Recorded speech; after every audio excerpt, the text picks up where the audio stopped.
Hello, welcome back to my channel for the second time today, which is actually quite a while since I've done 2 streams on a weekday. But anyhow, that's besides the point. Hello, Kelkster, how are you?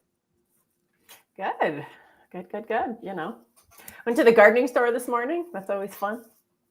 Gardening Surprisingly store. lively for the fall. So Yeah, I was going to say, you went to a gardening store in the fall. yeah, I'm buying like cover crops because my soil's not very good. So I'm trying to plant some stuff like clover and buckwheat or something. I've read online that's supposed to help like bring nutrients into your soil. So I'm just doing it for the fall, just because I'm in the desert, so we do get plenty of sun still. So hopefully that could supercharge my soil a little bit for next season. Because this year I didn't get a lot of stuff out of my garden. So hopefully some cover crop can inject some nutrients and give me a better yield next summer. You actually have a full-on garden trying to harvest stuff. What do you grow? Mostly like tomatoes. Last year I did some green. I did like kale and spinach in April. Or actually, it was this year technically, like March, April. I planted a bunch of that stuff, and that came up really nice. So for a good couple of months, I had like massive bowls of like spinach and chard and kale. And then this summer I did tomatoes and some peppers, and it was a mixed bag. I had a lot of cherry tomatoes, but for some odd reason, every time I try to do like big tomatoes, because I want to like can them, or I want to try to make like soup and stuff. And aren't big tomatoes very difficult to grow though? If you have good soil, it's a lot easier, but I have really shitty soil, so I'm trying to work on that. Fair enough. Cover crops are good. Nitrogen injecting into the soil, that's a big claim. I've never heard of injecting nitrogen into soil, but anyhow. We did the distraction before we got to the stream. We yeah. Usually we end the stream with the nonsense. Today we started it with the nonsense. Rosa said not talking about football from the start. Yeah. Anyhow, we won the derby. That's a bit of old news already, but it's my thing, yeah. We've been here before. I said this a while ago. We beat Forest 3-0. We lost the next game. We beat Chelsea 3-1. We lost the next game. We beat, was it Newcastle 4-0? We lost the next game. We beat Juventus 5-2. We lost the next game. We beat Wolves 4-0. We lost the next game. We've beaten Man United 3-0. I mean, if we lose against Napoli, that's 6 games in a row, by the way, where we get a good win and then immediately lose the next game. So winning a game with a good result, and respectfully, Man United isn't that good anyhow, doesn't say a lot for me right now. Oh shit, Mo Salah just scored. Okay, well there goes that this idea of a low block. It's 1-0 Liverpool. Mo Salah already ruining the stream, and we're not even on Liverpool yet. Okay, I'm gonna turn this game off. I'll put that boring intro game on that Steve told me to watch. Shout out Steve, wherever you are. He has a game on too, so we're both distracted here. How long has that game been going? 3 minutes. 3 minutes into the game. Rage quitting your game. Watch 3 minutes. Oh wait, PSG versus Atalanta. I'll put that on. I'll put PSG Atalanta. Oh, I should have maybe. I could do my Lucas Chevalier glazing. Blood twists for the game. Big up, by the way, to Sleepyston. It's been a while since I've seen you. Oh, PSG's already up. Forget 2-0. KDB. I can't make my mind up. I've noticed. I was like, well, that already seems boring. So, no Lucas Chevalier glazing today. I'll glaze him in Liga. Okay. Anyhow, big up to Sleepyston, who's not been in here for actually a short while. He's predicting City to win 2-0 with a KDB on goal. I suppose it's a bit backwards to start with predictions, but what are yours? For tomorrow? I don't really care about tomorrow's game. I'm not going to lie. I'm more focused on the Arsenal game. I hope we rotate. I don't want Rodri starting the game. I'm getting a lot of crap for that because apparently that's like, oh no, we have to protect our best player who's coming off an injury. And we already rushed him back in too many games over the summer and he got injured. So excuse me for wanting to protect our best player and not put him in a situation where he potentially gets injured. Wow, apparently Salah scored again. Jeez. Somebody, there's a scoring alert. I was like, wow, it's 2-0, two Mo Salah goals. Okay, well, good thing I turned that off. So it's the thing, yeah. It's the thing, for me at least. You've got Rodri. He's played a high-intensity game against Man United. He will play against Arsenal. That's high-intensity game. 2 high-intensity games in 7 days. You want to put in a third there? I don't. Napoli would be... I don't either. Napoli would be very high-intensity because it's Champions League. Champions League is always very intense. I would just go Nico Gonzalez, Tijani, and I'm not sure who the third would be. Bernardo in there. Yeah, have Bernardo babysit Nico Gonzalez. That's fine. Why did we buy him? Why did we spend 50 million on him? Can he not give Rodri a game? Also, I said I don't want Rodri to start the game. I don't care if he comes on as a sub late in the game. That's fine. He'd get a little fitness then.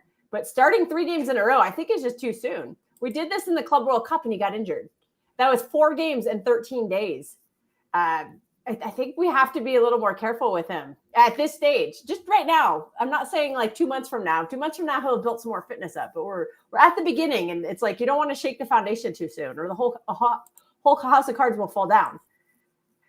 Yeah, I'm scared to death he's going to get injured again. I think as well, yeah, because we're doing the same with Guardiola right now. I think he played literally every game last season, or almost every game at the very least. Yeah, he was burnt. He was running the ground, yeah.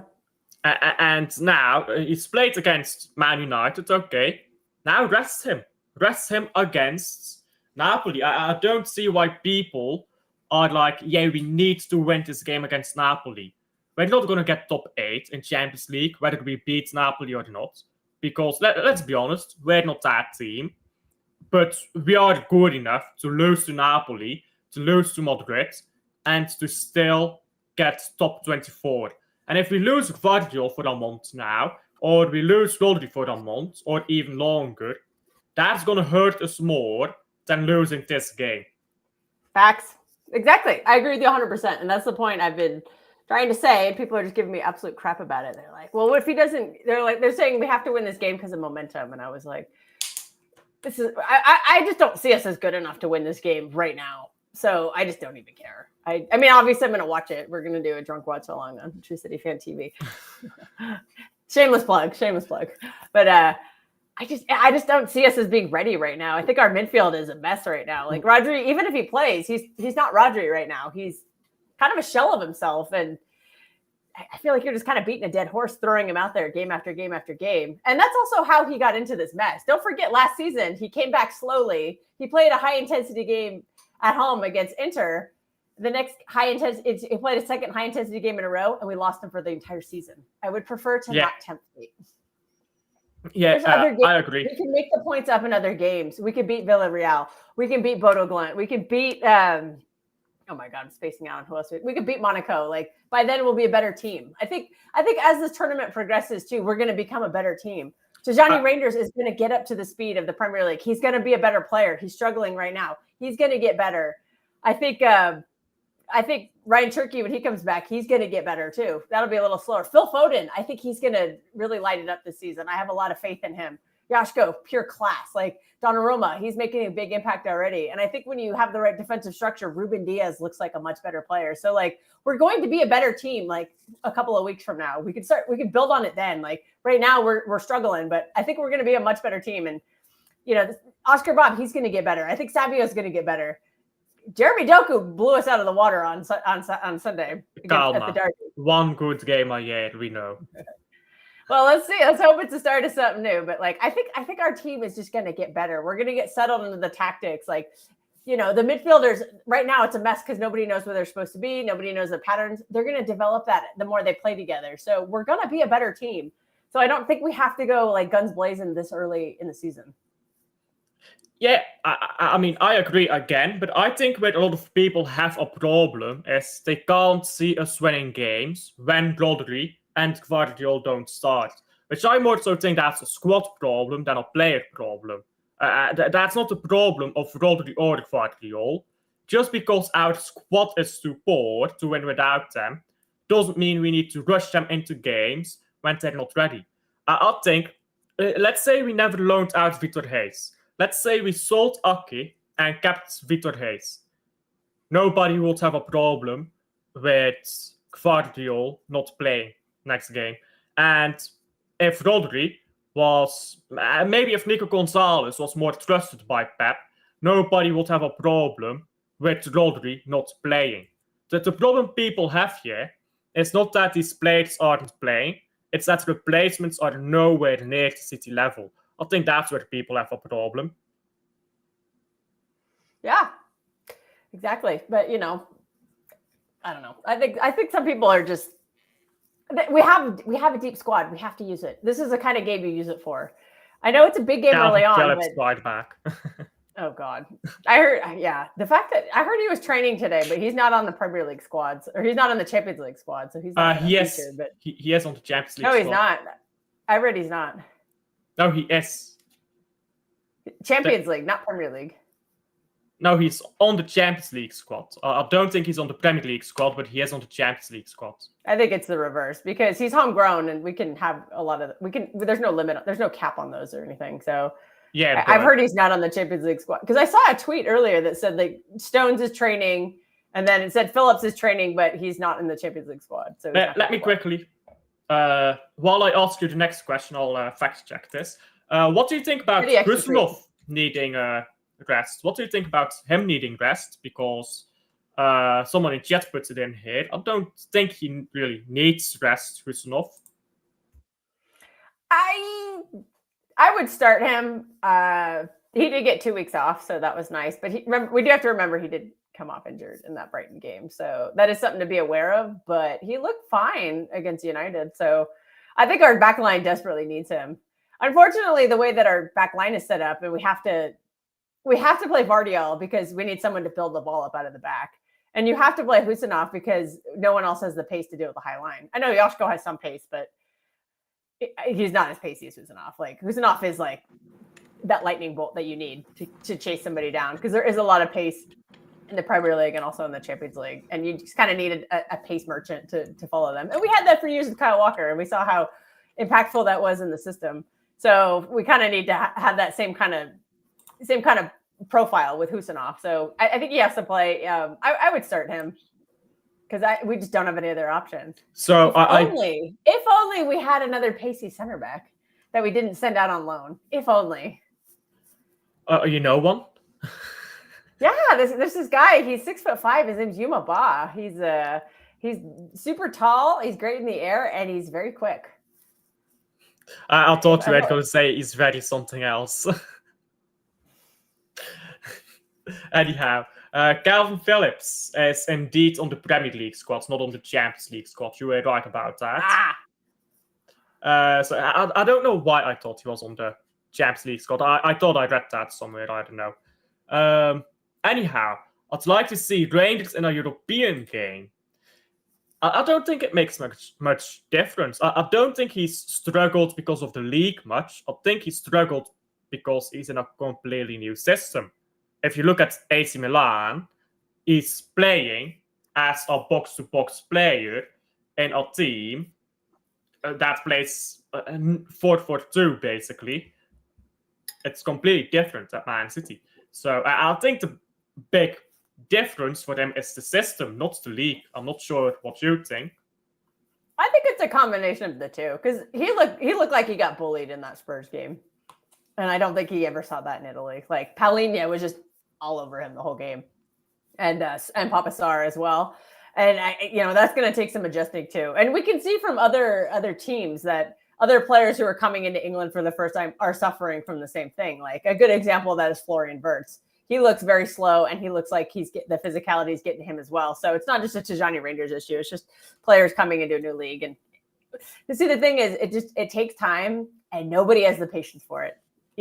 One game and you're done, like that type of thing. Like I keep hearing people rant and rave about Nico Gonzalez and how terrible he is. And I'm like, it's just going to take time with him. People have no patience, I think, for the new signings. Yeah, you know what, this year we put ourselves in a mess. We really did put ourselves in a mess, and now people expect the new signings to fix everything immediately. I mean, that's just not how football works, is it? Nope. Yeah, we just, again, patience, time. And yeah, players just have to adjust too, because like you said, yeah, Tijani is coming into a brand new system, and he's probably never played like this, and he's being thrown into a pet midfield. It's very rare that a brand new pet midfielder like succeeds right off the bat. Even Bernardo took time, Gundogan took time, even De Bruyne took a little bit of time. And these are like all time, these are like some of our greatest ever players. So expecting Tijani to just be that right away is just naive. De Bruyne, by the way, because people don't talk about this, De Bruyne's first 2 months under Pep Guardiola were horrendous. Pep Guardiola had to sit De Bruyne down and tell him, you're one of the best players in the world, act like it, because he was so bad in the first 2 months under Pep. Which isn't De Bruyne's fault, but when you've got a system that is entirely dependent on midfield, and it asks so much of every single midfielder, you're going to struggle when you come into that system. I mean, take, for example, Rodri.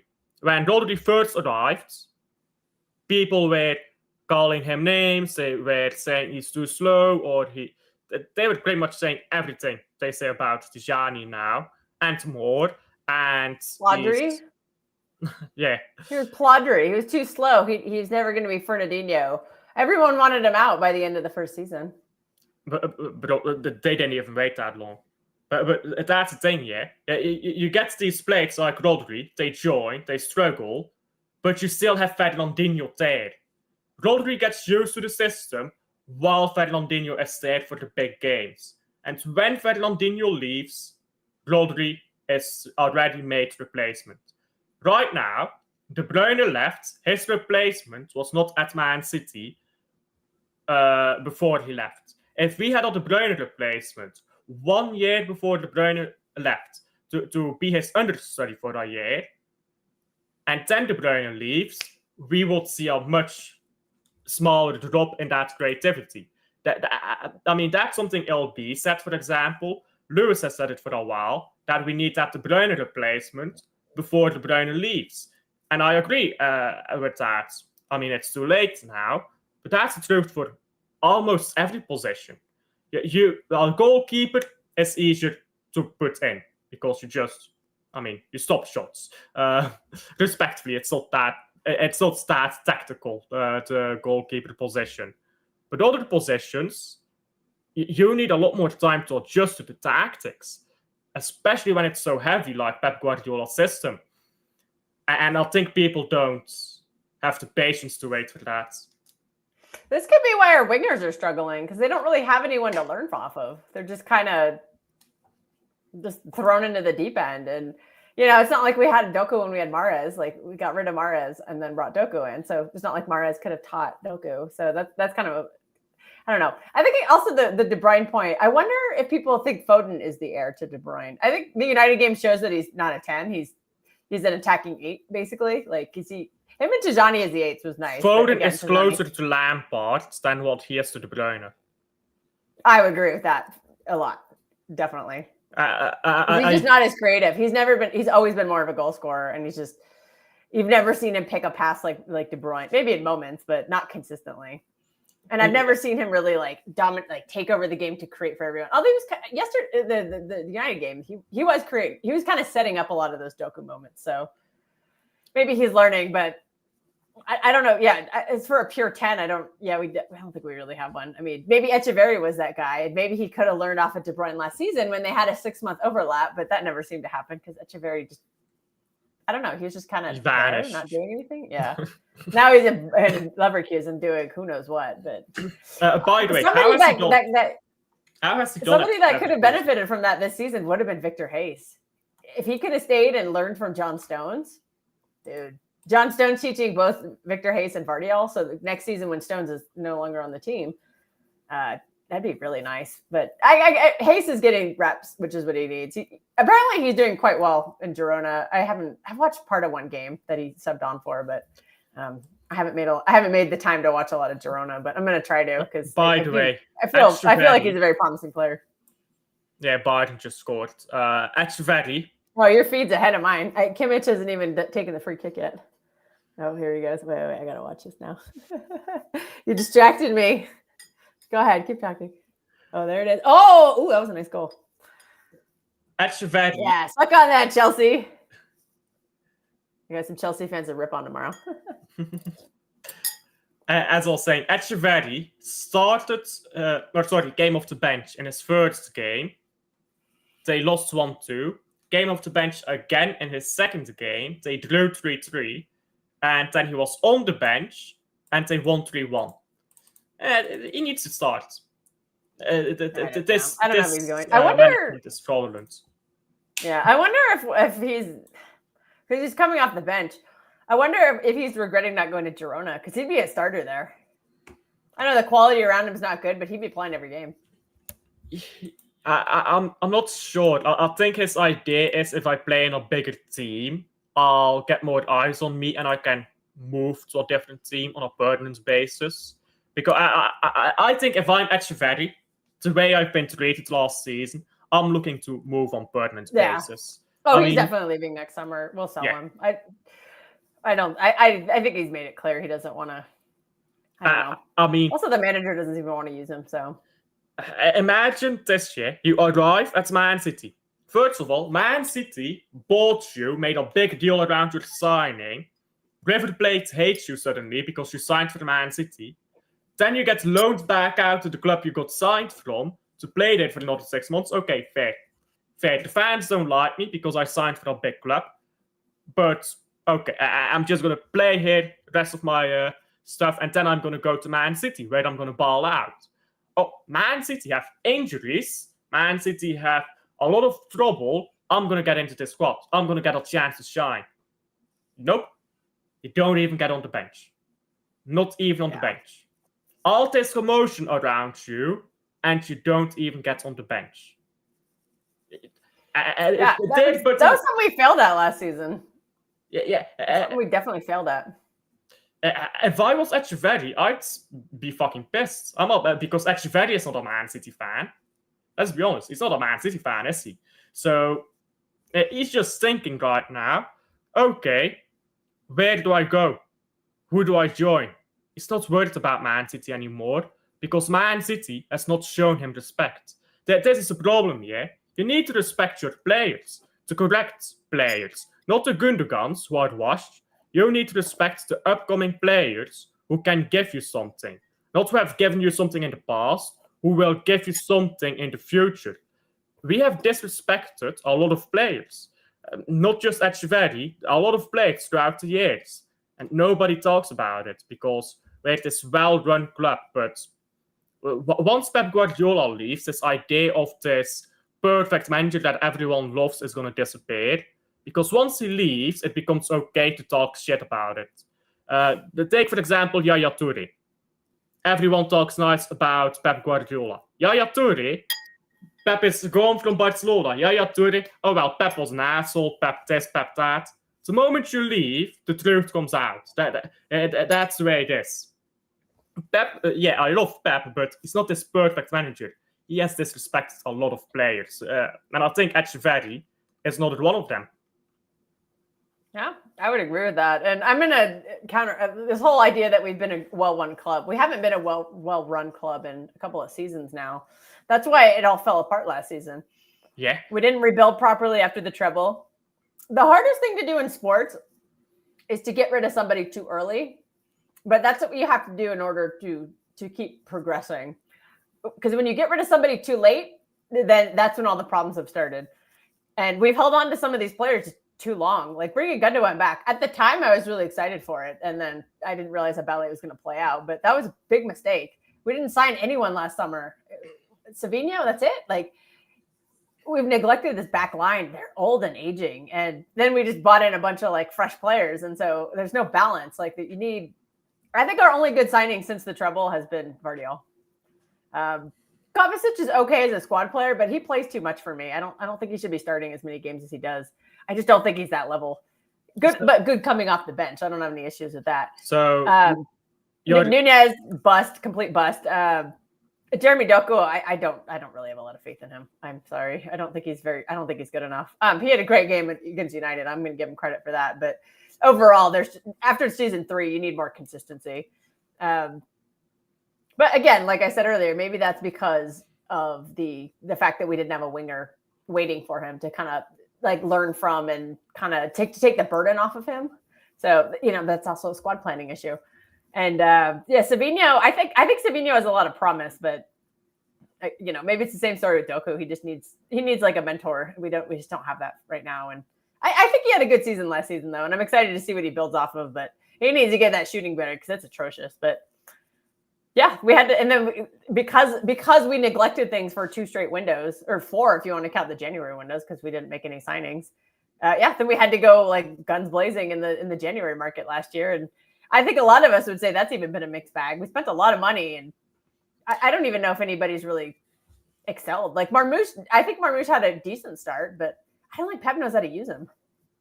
And we're still learning that. Now he's injured, so we can't continue to build with him. And everyone seems to hate Nico Gonzalez. I don't see where he's gone wrong, really. I know he had a really poor game against Spurs, but I think this is what Man City fans do, I think.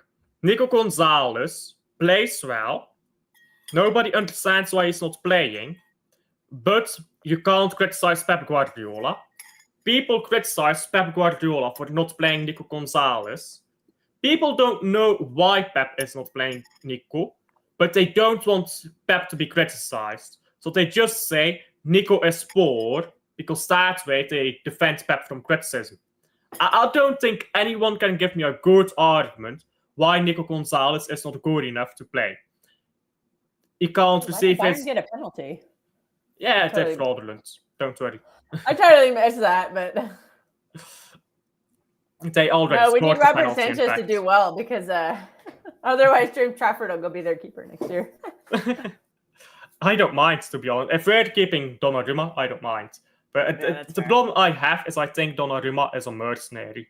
So that's the problem I have. And a lot of people don't. They're like, no, he'll be fine. I'm like, as soon as Courtois leaves Real Madrid, guess where he's going? Yeah, I've said the exact same thing. I think that man is waiting for Courtois to retire. If that Juan Garcia guy fails at Barcelona, he might go there. I doubt that happens because he's had a brilliant start. Okay, I haven't been watching any Barcelona, but I'm just going. I know we're harping on this forever, but yeah. But what frustrated me about Nico Gonzalez, particularly last year, is like we saw him play. I don't think he was like terrible, and then you just get hooked for no reason. The players who replace him were poor. Like, I'm not saying Nico Gonzalez was the panacea that fixed everything. It's just we're getting run through. When he was there, he actually could move and put some second thought into people when they were trying to cut through, so they weren't cutting through us as badly. Then he gets taken out. The same problems come back. We keep getting cut through again. And you're just like frustrated. You're like, wait, he was kind of fixing that problem. Why is he out of the lineup? Like, what is he doing wrong? Like, Pep thinks he's doing something wrong. I'm like, well, I'm watching the game and I'm seeing him like, oh, did Cole Palmer just score? Yeah. Wow. This is turning into a good game. That's why I did the celebration. Oh, I didn't even notice. Wow.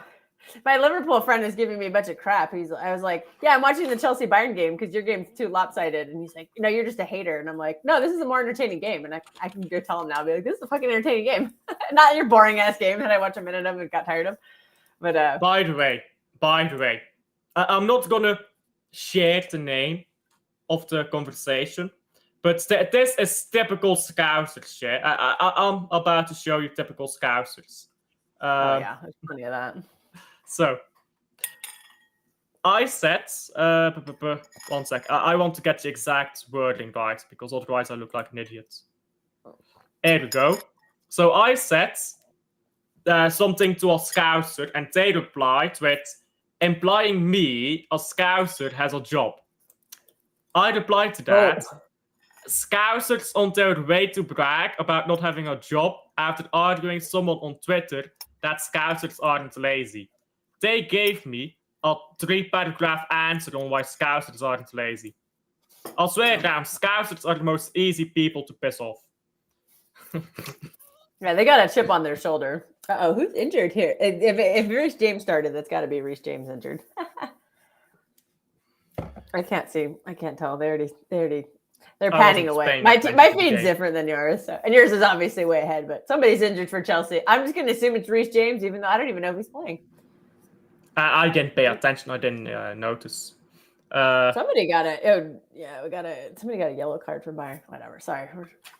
We're just having a distracted stream today. We haven't even touched on the derby. I mean, what is it? I got something to whine about in that game though, because this is the whining show. Okay, Holland, how do you miss that? Come on, man. Come on, Holland. I expected better. That's going to damage your golden boot chances because you need to be scoring you need to run up the score against the bad teams. We need to bring that golden boot back home this year. It might be the only trophy we win. Also, Tijani Rangers, dude, you can't hit that straight keeper, man. Doku set up a great chance and you just fluffed it. I was like, dude. So did Haaland, by the way. Haaland set up a brilliant chance and it was missed. There's two of them that he missed, yeah. He could have had 4 goals.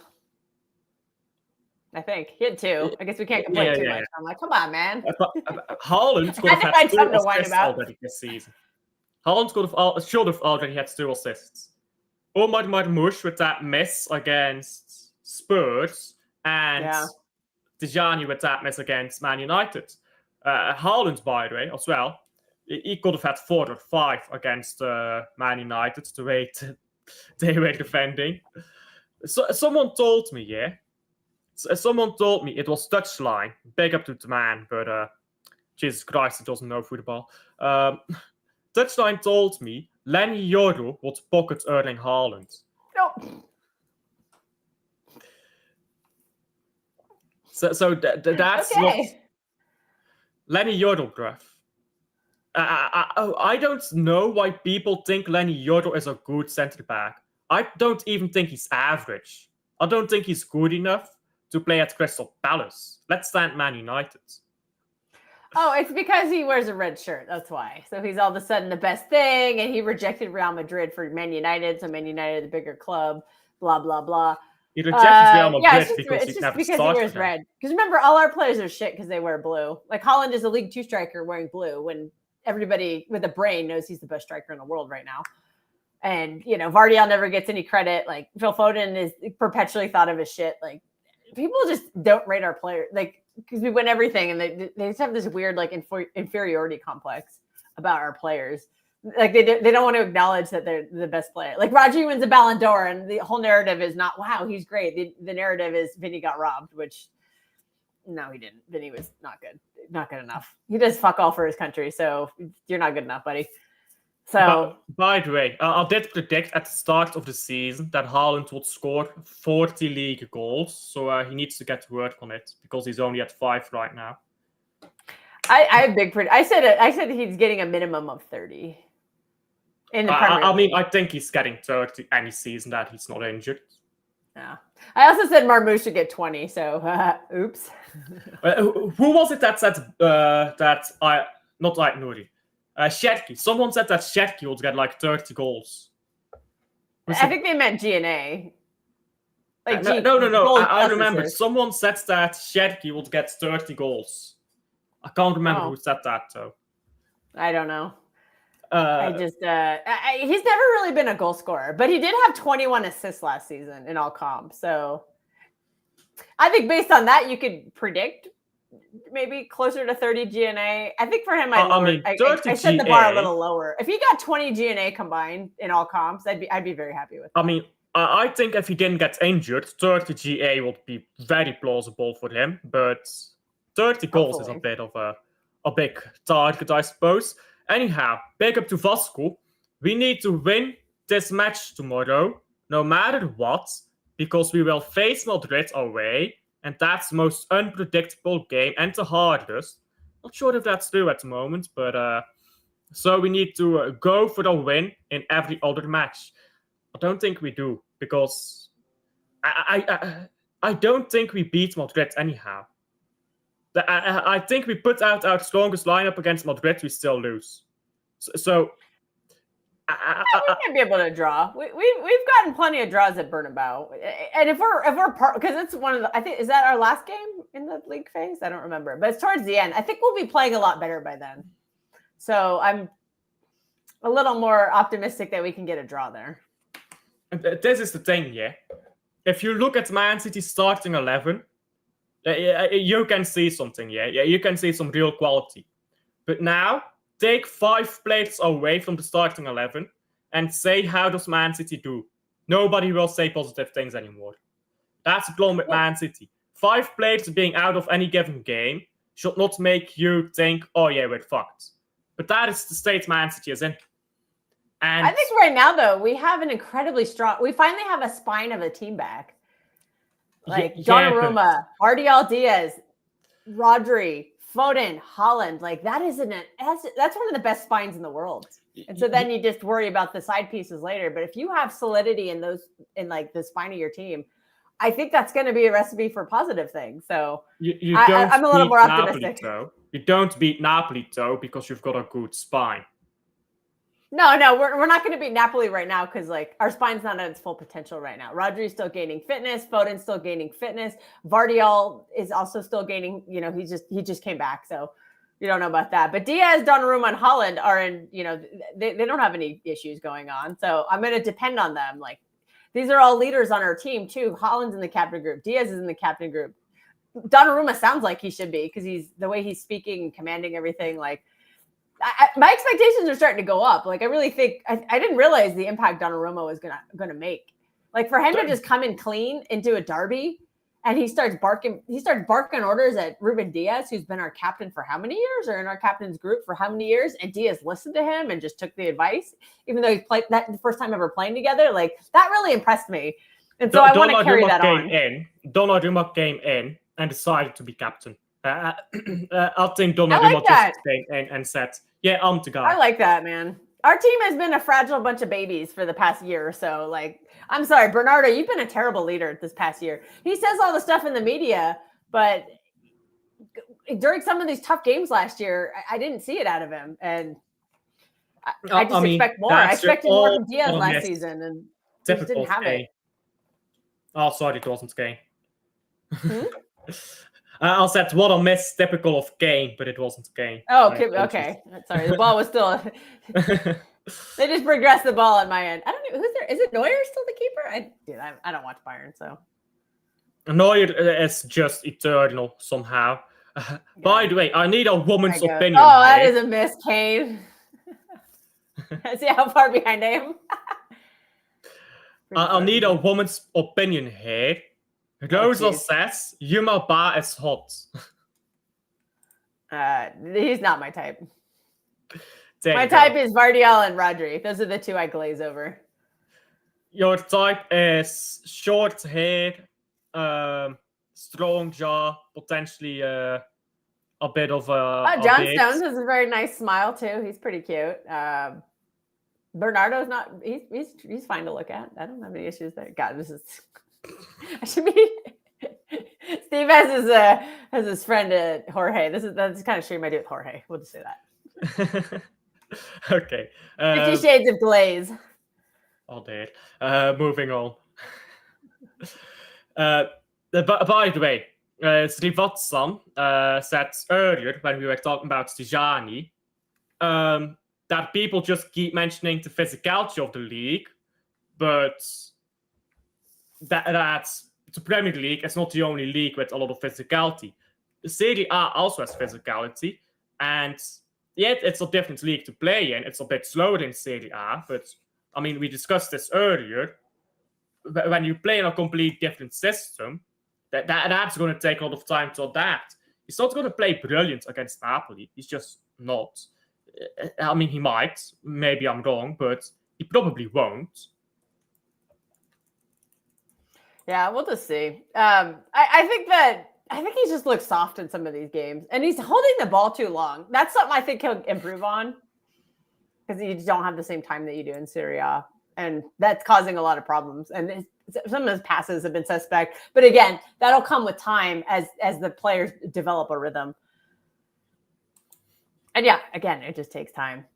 And we don't have a lot of leadership back there in the midfield because Rodri hasn't been playing a lot. Like I know he's just starting to start some games now, but like he missed that first game. Ironically, that was probably our best game of the season. the Rodri, the Nico and Tijani double pivot. Yeah, but I have a side distraction here. Something I'm interested in seeing playing as a Rodri substitute. I really want to see Nico and Kova. I want to try that as a double pivot sometime. But by then, Nico might be banished to the Shadowlands, so we might never see him again when Kova comes back. Which is dangerous because we both predict that Bernardo and Kovacic are leaving next summer. If you don't have, and you have a player here, get him ready for when they're gone. If he's banished to the Shadowlands and we don't see him, we're going to be in the same scenario next season when a player who didn't develop because you didn't play him has to now play every game. He's not going to be good enough. When you could have spent the whole season betting him in better, and but instead you're just relying on players who are leaving. That's what's frustrating me. I would not be surprised. What the fuck is Neuer doing all the way up to pitch here? I would not be surprised if. He's wearing the face mask. Is that Goretzka with the face mask? I don't know. I think it is, but I Batman. I'm Batman. Sorry, distractions all day. That should be the show, not Whining Wednesday. Distraction Wednesday. Distractions, not fun distractions. I need to look up words that starts with W. Word that starts with W. That means to be distracted. No words with a W. Anything with a V that we could do Inter is up on. Oh yeah. PSG are up 2-0, but Diverted is the closest I can get. So that doesn't really sound great either. Detract, nah, that doesn't sound great. Anyhow, now I'm Whining Wednesday is good enough. Yeah. What is the chat thing? Whining Wednesday, is that a good name of the show? I mean, it will be until we start being good again. Then we can go to Whimsy Wednesday. Oh, whimsical Wednesdays or winning Wednesdays. Sure. Maybe I should have called this stream Winning Wednesday. I mean, not really. We're going to lose tomorrow, but... No, we just change it every week based on if we win or lose. The next week it'll probably be Whining because, again, we have two very tough fixtures. I don't know how I feel about either of them. Arsenal game, I'm not really very optimistic about. If we win both games without injuries, I'll call it Biblical Wednesday. That's what I'll do. I might have to bring. That might be a Whiskey Wednesday stream. No, I think I'm working. No, wait. Oh no, I have next Wednesday off. We probably won't be streaming on Wednesday because there's the cup game. Oh, is that on Wednesday? It's on Wednesday, yeah. It's at 7:45 UK. Oh, that's actually annoying. Nottingham Forest is winning, by the way, against Swansea. What are they playing? Carabao Cup. Oh, right. They play this week. Okay, because there's no Europa League, and they're not in. Okay, because I was wondering why Crystal Palace was playing yesterday because they have Europe too. So okay.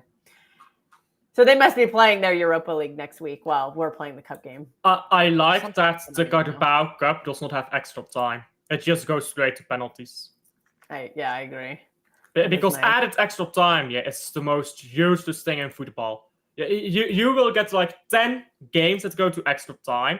9 of them will be terrible. 1 of them will be good. And people will be like, oh, extra time is so great. Like, nah, it's a waste of time, man. Especially with the more and more games being added. Yeah, there's too many games. Yeah, it's good to take that out.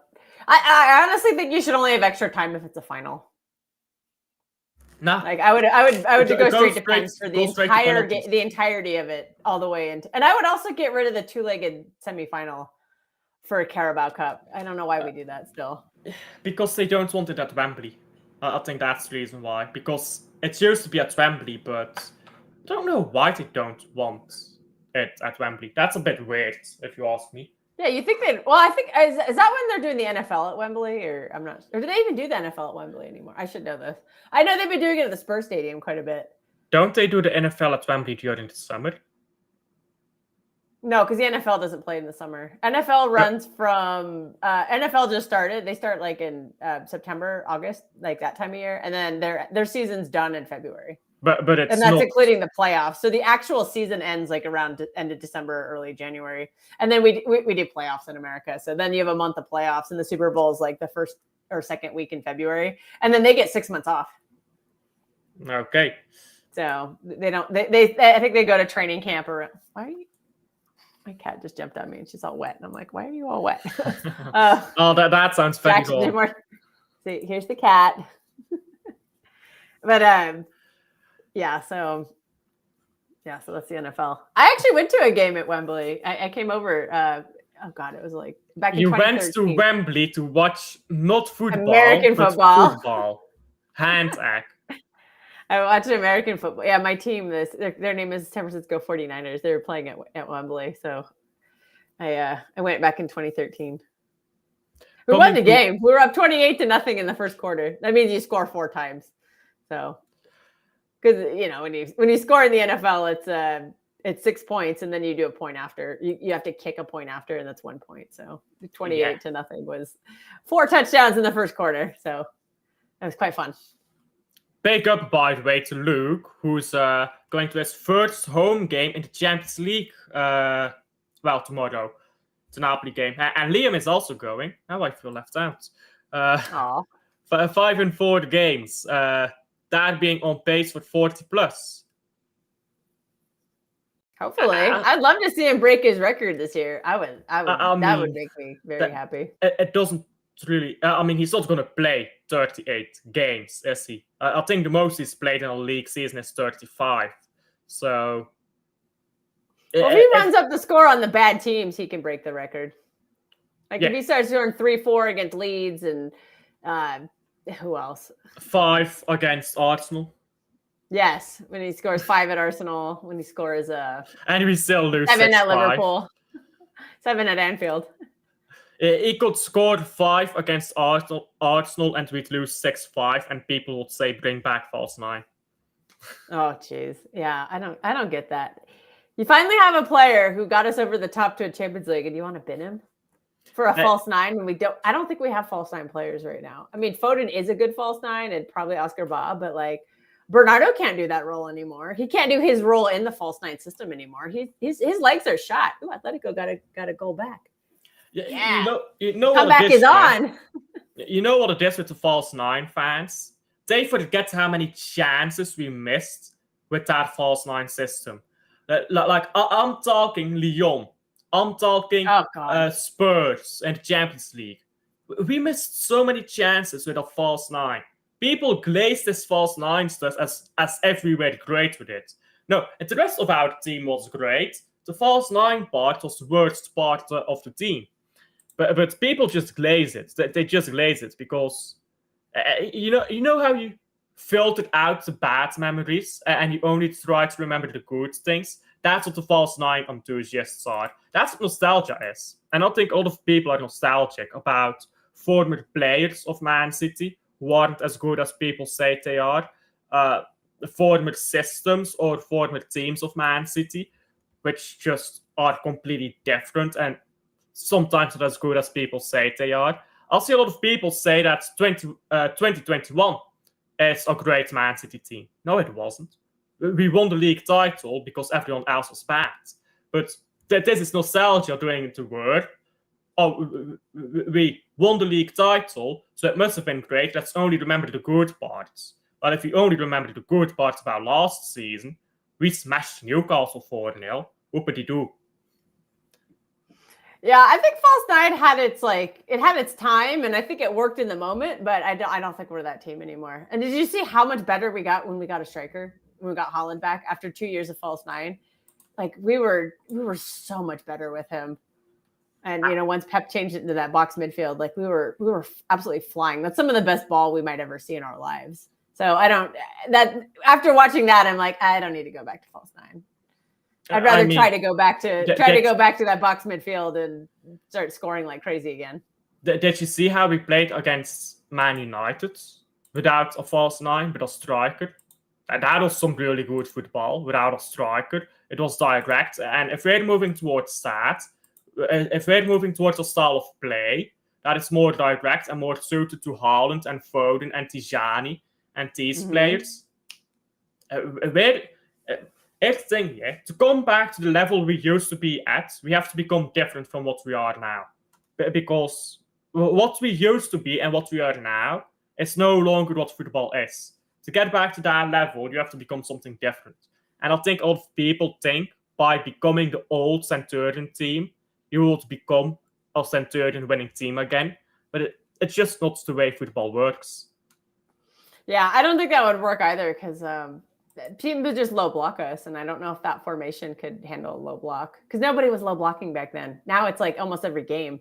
And that's the kryptonite of some of our rivals, too, that people don't want to acknowledge.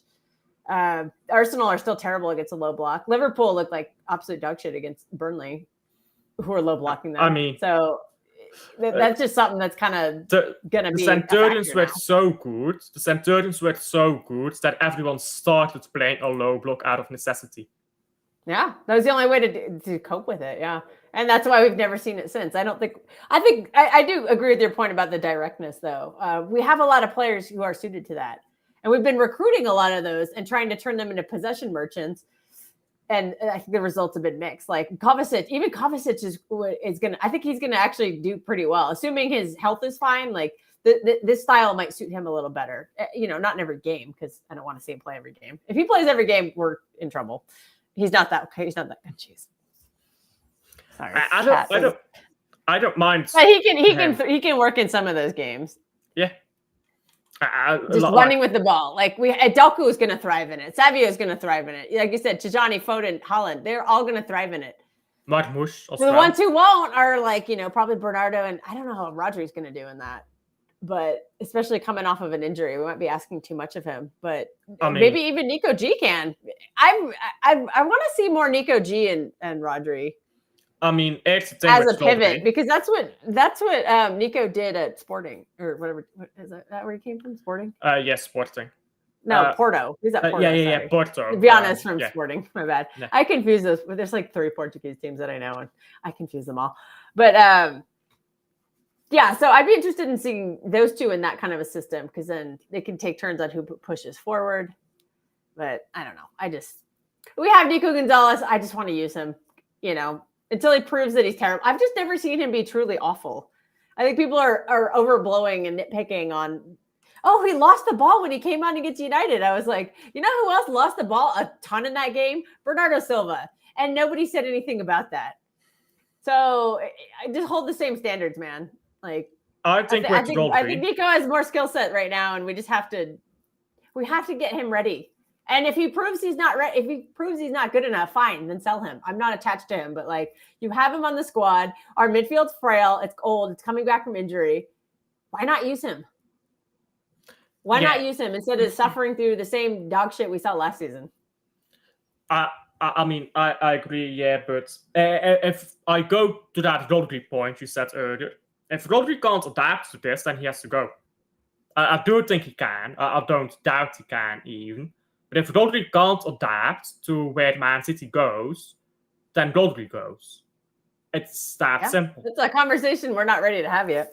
No, I'm ready to have it. He can play further back, too, because remember, he's very good at dropping back and helping the back line. And if we're going to play a high line with fullbacks pushing up, maybe the counter to that is having him sit back a little bit and make it a back 3 that way. I think and then let the fullbacks run forward or whatever. I think with Rodri, he's so good, he's going to shine everywhere he plays. Regardless of injuries he's had, he's going to shine wherever he plays because he's that good. But if he stops being that good, he needs to go.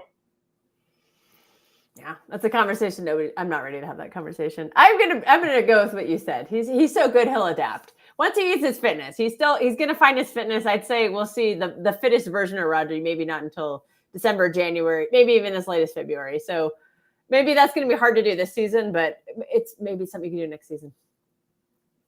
Once he's back. Because I think people are just talk about not being patient. People are not being patient with his recovery. Yeah, they're just thinking he can just go back to being run into the ground. And it's like, first off, that's what got him into this mess. And second of all, you have to protect him. A lot of people are saying Rodri is terrible, and I'm like, no, I don't even think he played bad. I'll see people talk about a bad game against Man United. I don't think he played poorly. By the way, Earl, it's not silly to say Rodri leaves if he's not good enough. You can give me Diego Maradona. If he's not good enough, he goes. Every player goes if they're not good enough. Every manager goes if they're not good enough. And here's a quote from Pep Guardiola. If you think what you've done in the past is enough, for me, you are mistaken. So, no, I fully trust Rodri will get back to that level because he's just that good. But pretending it's silly to say a player has to go when they stop reaching the level. Yeah, there's nothing preposterous about that. And also that quote from Pep does not apply to Bernardo because he's been poor for 2+ seasons now, and he's the captain, he starts every game, and I don't think he's been good. Okay, sorry, he didn't start the Spurs game. Ooh, I got one thing wrong, but I think he's been poor. They are friends, though. Except for that Wolves game, but everybody looked good against Wolves because they were so bad. Neuer, by the way, Neuer is a big problem for the Bayern. That man can be 80, as Luke says, and he'll still be in goal for the Bayern. Hey, man. If he's performing, I guess. Yeah. For me, it's not even about age. It's about performance. Because, like, you can burn out at 29. True. I mean, you can also play until you're 38 if you're still good. Look at Modric. He's still going pretty strong. Yeah, I mean, I don't watch a lot of Real Madrid or AC. I do watch some Milan though, a little bit because I'll watch them for the Americans. Every player is different. You look at Michael Owen. I think he won the Ballon d'Or at 20 or 21. And by the time he was 24, he was washed. Every player is Wayne different. Wayne Rooney was done in his mid-20s. Yeah, by the time he was 26, he was done. Every player is different. You can go from very good to very bad and not even a season. You can go from the best in the world to bang average in half a season. It's happened. Yeah, we saw that with Kyle Walker. He just fell off a cliff. Yeah, he went from one of the best. For some odd reason, we didn't let him go, and that's what kind of helped set us back quite a bit. Keeping him, keeping John Stones, keeping Nathan Ake. I'm sorry, I don't think they're good enough. Like, keeping Bernardo as long as we did, I think that's a detriment to us because I would be more comfortable with him staying on our team if he was actually a rotation piece. But the fact that Pep is putting on the wing just to shove him in the lineup, and I thought he was the weak link. Yeah, I think because you're benching a better player. That's the problem I have is you think Oscar Bob couldn't have done that, but he's actually going to press a lot more. He's going to have a lot more energy. I think he's going to offer you some threat going forward. Bob will actually cross the ball as well. Yeah, he's not going to pass backwards. By the way, all of our momentum. Vasco, behave yourself. He puts in chat, I'm 6'7", Calc. And talk to Rosa about that because Rosa, she was the one glazing on 6'5" Juma Ba. Oh, dear. Next week, Wednesday, it's the Huddersfield game, right? Yes, sir. I mean, Huddersfield we should beat respectfully without much problem.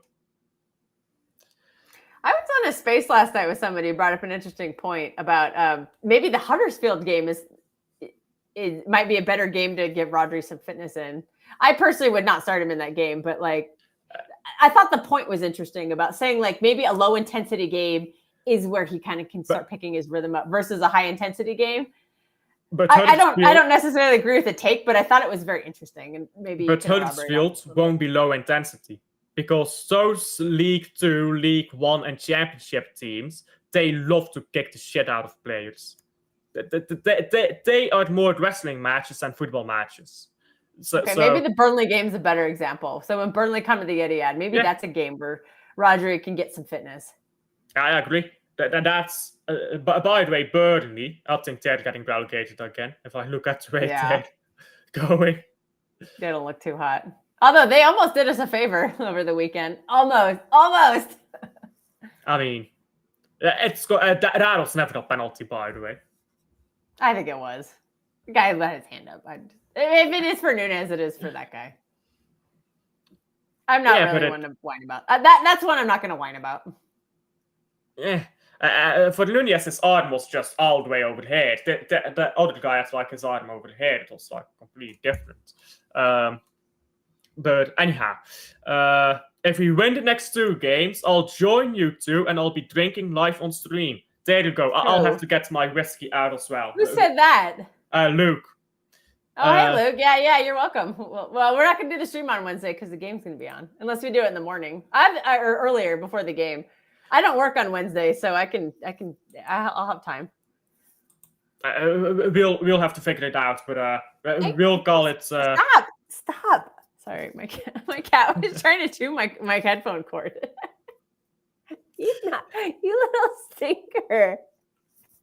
This should be the motto. This is the face of our club. I'll get that face on the thumbnail. Such a nuisance right now. I'll get that face on the thumbnail. Whining Wednesday. Every time we lose I have a some day. good ones. I have some good ones. Like just, she's the definition of resting bitch face. So I think I have some funny pictures. I'll have to send them to you. Okay. Use that for this stream. Alfie and the cat. Oh dear. I hope the cat is not pet. Well, she doesn't talk much, so she doesn't even meow. You kind of get up. Yeah, my dog, in contrast, my dog is so stupid, by the way. So we have a door, and we have like a fly net between the door, so that the flies don't come in during the summer. Yeah. And she learned how to open the door and the fly net, but she can't do it when she's outside, because when she opens the door, she can open the fly net by pushing it away. But the fly net closes, and she can't open it. You can't pull it open to get her let herself in. Yeah, so she goes outside. 5 seconds later, she'll be crying because she's stuck outside. And she keeps doing that. Oh, yeah. It's very annoying. And I'll think that's animals for you. I think she just does it for attention, by the way. I don't think she's actually that stupid. But Katniss loves to go outside and eat grass. And the problem is she throws it up, so I don't like to let her do that. But sometimes in the winter when I have to go outside, she'll run out there. Like I've seen her walk out in the snow, and then she'll do the like 2 steps and be like, nope, coming back in. Or just be super cold, and she'll be like, nope, coming back inside. Yeah, my dog did that as well. She kept eating the grass, and then she'd puke. So what we had to do is we had to actually just remove all the grass. It's just all, well, it's not mud. It's like just ground without grass, because she kept eating it. Yeah, we have this awful like crabgrass that's like my yard is just I don't pay attention to my lawn really. Like it's nice in the spring because the rain or the melted snow will keep it green for a couple of weeks, and then once it stops raining, I'm just like I'm not gonna waste water on grass. So it just becomes this like brown disgusting mess, and it's full of crabgrass, which is like the most ugliest grass, and it's just clumpy and it's so hard to get rid of. And I can tell that you live in a desert by the fact that water is a valuable resource. Oh yeah, it does not rain here very much. I live near a massive lake, so it's not like a drought. Like it's not like I'm never gonna have water because we have one of the biggest glacier lakes in the country. But when you live like right by an ocean and surrounded by rivers, like I do, then water is just like a commodity, or you waste water here, you throw water around here. But and whenever I talk to people from Australia or people who live in deserts and stuff, water is like a commodity. That's how you can tell. Basically, the whole southwest of America is out. California the same way. Like California, we had a lot of drought problems when I lived there. But if you go up north, if you go to the next 2 states north, they get a ton of rain. Like the rain just kind of goes to like Seattle and Vancouver and Portland, Oregon. It doesn't dip down to like California very much. It's like this weird zone. And on the east coast of America, it's not. They get a ridiculous amount of rain, so they're fine. It's just everything west of the Rockies tends to be very dry. We get snow, and so like a lot of the water just is snowpack that melts into like reservoirs and stuff, and then it's runoff and stuff. But yeah, we don't get like in the summer we don't get a lot of rain.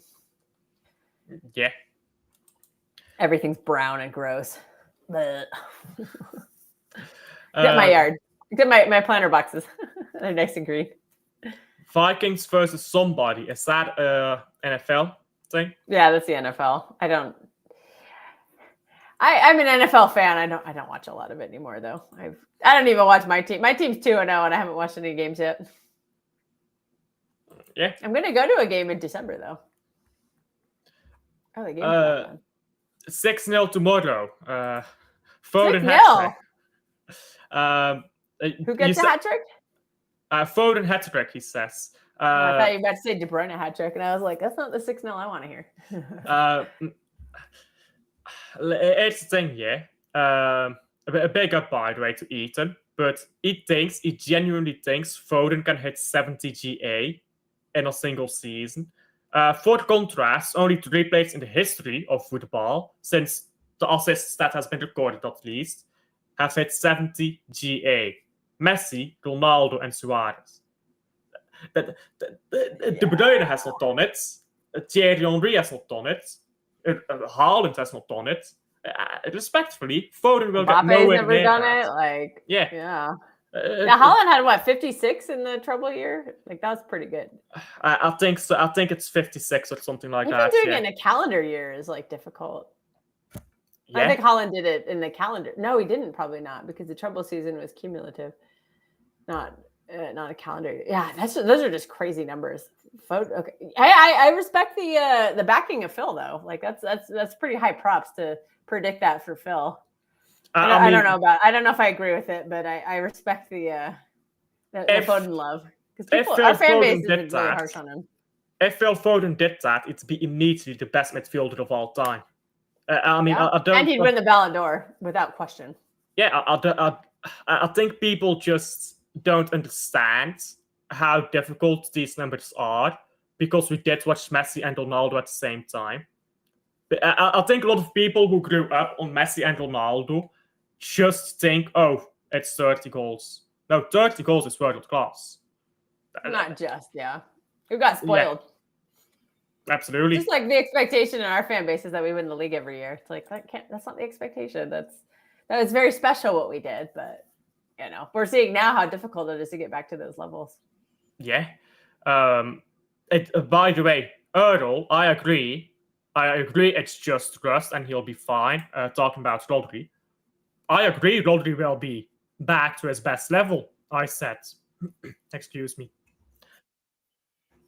Yeah, I think it's just going to take time, but he didn't rely on pace and he wasn't super physical. He's just very smart. So yeah, right now you can tell his brain is doing the work and his legs just haven't followed yet, but I think they will. It won't be like we saw peak excellence in that 4-peat season. Like, we'll never see that form again, but I still think we could see, what he did before then. Like, even the treble season was, I don't know if you could see that again, but like the season before, the Villa at home winning season, that one, you could probably get back to that level, I would think. Yeah. And look at Van Dijk. He had the exact same injury and he's back up to world-class level. So maybe Rodri can. I'm not saying he might just be the exception to the rule, but I think we will still see it, like a very, very, very good player. I think Rodri will go back to. I think Rodri will go back to more of a treble level than a 4-peat level or a 21-22 level. I think Rodri will be world class again, but that was not my point. My point was, if he does not become world class again, which I do think he will, if he does not become good enough again, then he would have to go. But I also said I do think he'll reach that level again. But anyone who's not good enough, you've got to go. It doesn't matter what you've done in the past.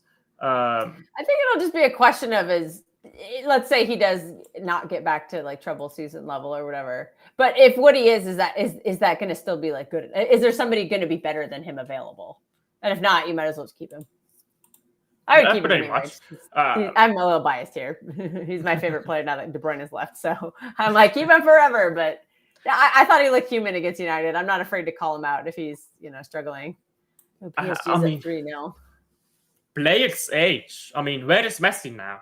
Messi would not hack it in Europe, I think, if he came back now. So he's in MLS. And he's still having moments. Like, he's still having moments of brilliance. Yeah, because when I he's not getting, kind of hear about that because it's MLS, it's local, but I don't watch Inter Miami. I don't give. He's having moments when he's not getting clobbered by the likes of Rudiger. I think. Yeah, exactly.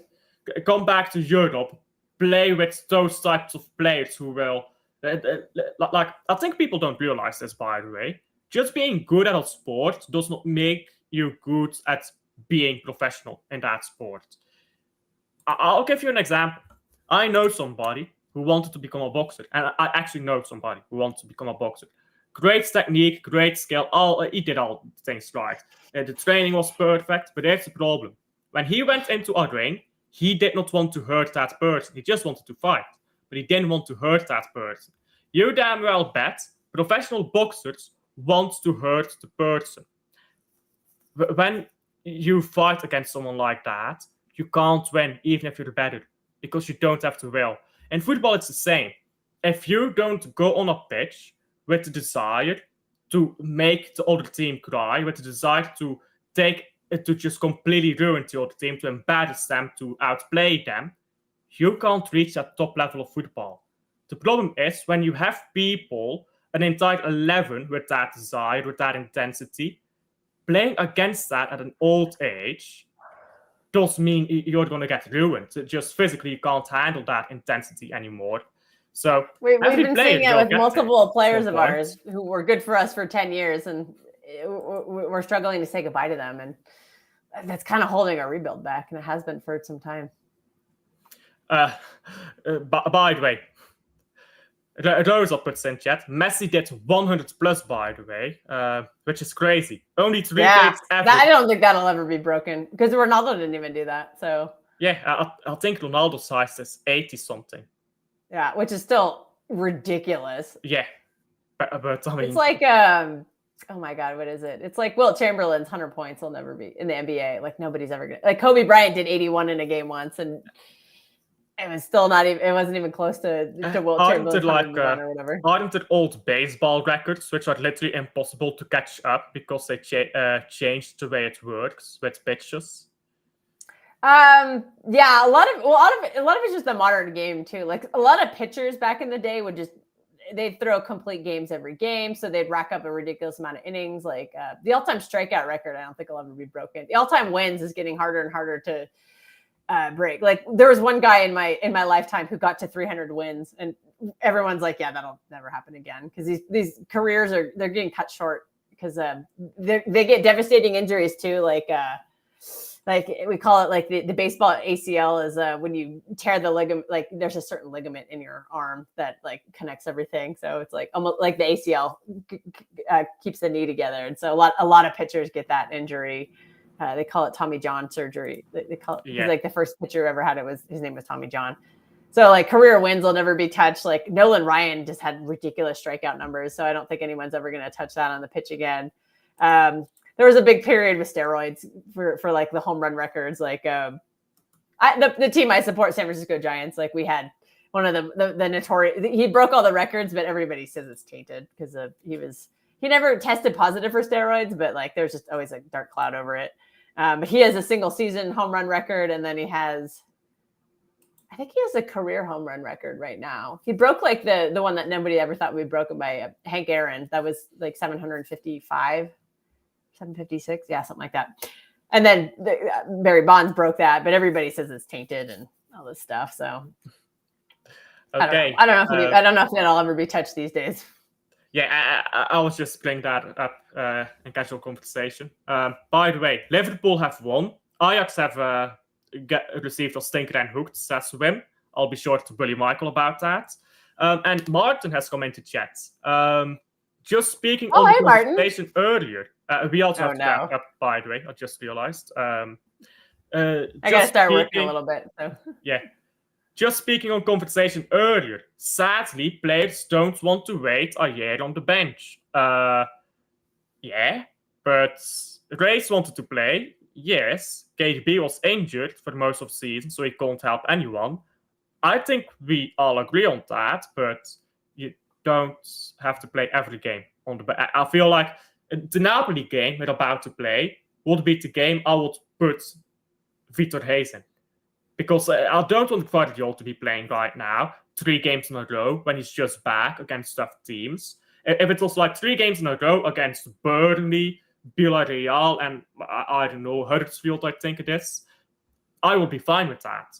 But 3 games in a row, Man United, Napoli, Arsenal, I don't want him to be playing those 3 games in a row. So I think him, Rodri, and Foden are the ones I'm looking out for. Like, but I'm not saying bench them the whole game too. Like that's the thing that I think is getting misconstrued. Is like, I would still play Rodri tomorrow. I just wouldn't start him. I personally like another argument I've heard is like, oh, we'll sub him at halftime. Our manager doesn't make halftime subs. And then they're like, oh, we'll sub him at 65 minutes. He doesn't do that. He always leaves him on 10 or 15 minutes too long. And I think those 10 or 15 minutes is when you're more prone to injury. So that makes me nervous. So I say I would rather him come on at 65 minutes, play 20, 25 minutes, because that way he gets some fitness. And I think the injury risk is reduced. I'm not saying it's eliminated because obviously you can get injured. You could tear your ACL in training. Like I get that. Like I'm not saying that like I'm not saying wrap him up completely in cotton, but I would just protect him in this one game because I just think right now at that, like he's just too fresh off of the injury. Like I just, we saw it in the Club World Cup. He played 4 games in 13 days and he got injured and he missed like 6 weeks. I just don't want to repeat that because those are very common in ACL recoveries. I know Van Dijk had this great record about like he came back straight away, but that's Van Dijk. He didn't have any setbacks. Rodri's already had 1 setback. I would just rather the team protect him and put him in position to not have any more setbacks. Yeah, Martin thinks we have PTSD. I admitted that in his face last night. I do have PTSD. I admit it. Last night. Hands up, I admit it. I have PTSD. I just know how important he is to our team. And we're a lot better when he's playing than we are when he's benched. So, or when he's injured, sorry. Yeah. Anyhow, to round up, Liverpool are only 55 minutes in. My apologies. Someone in chat said Liverpool won, or win. No, they're playing right now. Yeah. They gave up a goal at the end of halftime, though, so that's 2-1. Okay. Last chat here I'll read before the round up from Martin again. KDB did, though. Grace did, Echeverri did, all down the World Cup year. Grace was sold by Ancelotti to go on loan. Echeverri the same. And Echeverri I can actually believe that because the problem I'm having is that if they had stayed, I have this fantasy in my head of them actually playing some minutes and being integrated in, but we know there's a point. Pep favors experience. I'm not saying that's a fault of his. That's just he goes with what he knows, and I understand that. So it makes sense for them to kind of go and learn, but it's just kind of. I think the Victor Hayes situation is different than the Echeverri one because Echeverri, we had a lot of bodies in that position that he was trying to play. Victor Hayes, like we know our back line's a mess. Like we knew Yoshko was going to be injured. We got rid of Akanji, and we know Stones and Ake are fragile as you know what. Like they get injured a lot.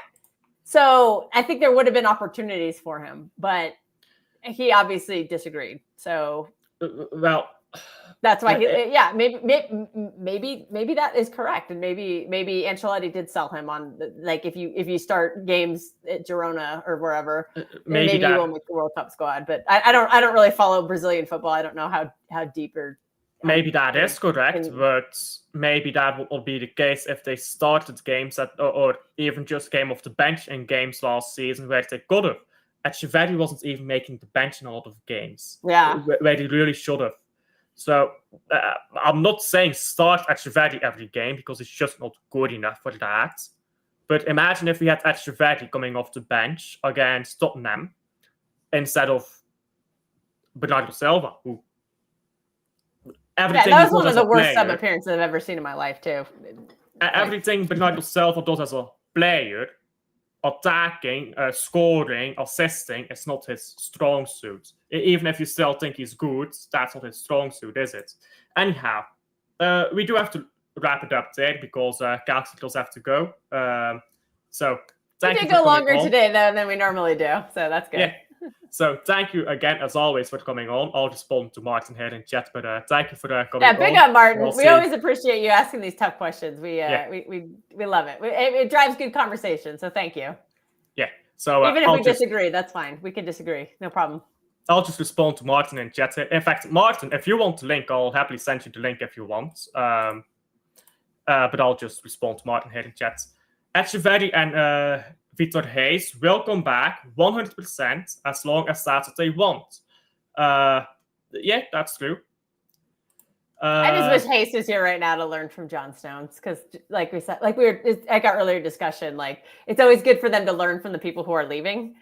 And so John Stones will be leaving at the end of the summer. And so it would have been nice to have Victor Hayes learn from him, because I think they're very similar profile, and that could kind of be like the next iteration of John Stones. But hopefully Yoshiko picks up a lot of lessons from Jon Snow, and then John Stones. I Game of Thrones too on much my Game mind. of Thrones. We're in a Game of Thrones like rut right now. The book's never coming out. The House of the Dragon, or Hot D, the best acronym ever for a TV show. Literally, spell it out. House of the Dragon is literally Hot D. I'm not just being cheeky here. But yeah, that's not until next year. So. I'm not going to comment on that one. It's a funny acronym. What can we say? But yeah, it would have been nice. So hopefully Yoshiko can pass those lessons on to Victor Hayes next year. We'll have those two. We'll have those two profiles, and then we'll have Diaz continue teaching Kusanov, and hopefully Yuma Ba. And hopefully, that looks good on paper. I mean, obviously, there's some young names, but I'm excited. I'm excited for the possibilities and the potential. Yeah. Uh-oh. I don't follow Martin. Yeah, he said that I had to send him the link. Don't I follow Martin on Twitter? Okay, well, he can take my spot. I gotta start work right now. Yeah, go ahead. I thought I followed all right, Martin. I'll see you guys later, and I'll tune in and listen to Martin. But big up, Martin. Always good to see you. All right. Bye, Alfie, and bye, chat. By the way, I can't DM you on Twitter, Martin. So you'll have to DM me. Actually, you should be able to DM me because I do follow you. Stop blazing your valid, Kelly. But yeah, just DM me, Martin, and I'll send you the link. And no worries about being off camera. But let's see here. He arrived injured, Alf. I'll show you're talking about Echeverry there. Yeah, but I mean, in the FA Cup final, I believe he came on in the 85th minute, and he was really good. And then he did not touch a pitch again. He did not touch a bench for a long time. We could have used him in games. We simply didn't.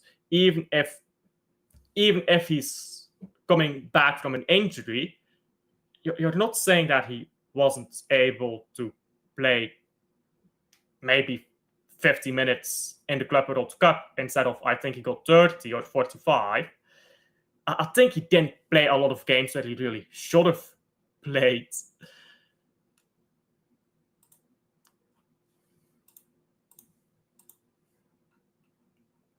So I don't know if Martin is DMing me right now on Twitter or because you've got your DMs turned off.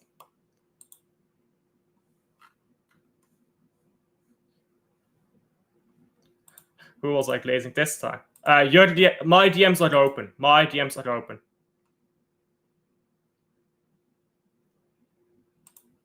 Yeah, apparently you're not an absolute fraud, Martin. Martin is an absolute fraud. He doesn't even follow me. He doesn't even follow me, guys. What a fraud, this guy. Let me put my link here in chat.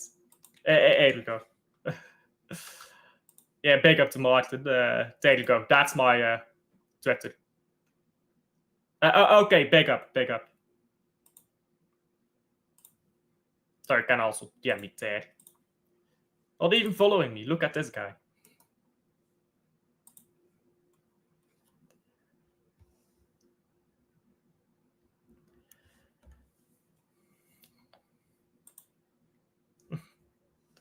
Martin scored predictions. Following wrong one, that's why. Oh, you follow my old accounts. Oh, I made an Alfred Vaca account that I can't log into anymore. I forgot the password. That's right. I made an old Alfred Vaca account and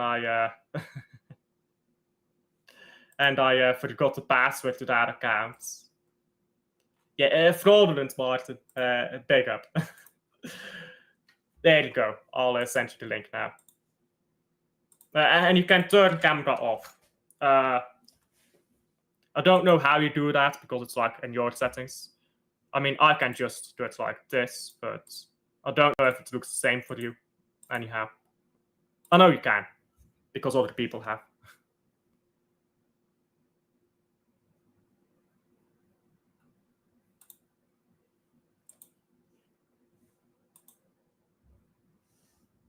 There you go. Martin follows me. Beautiful, guys. Beautiful. Martin loves me.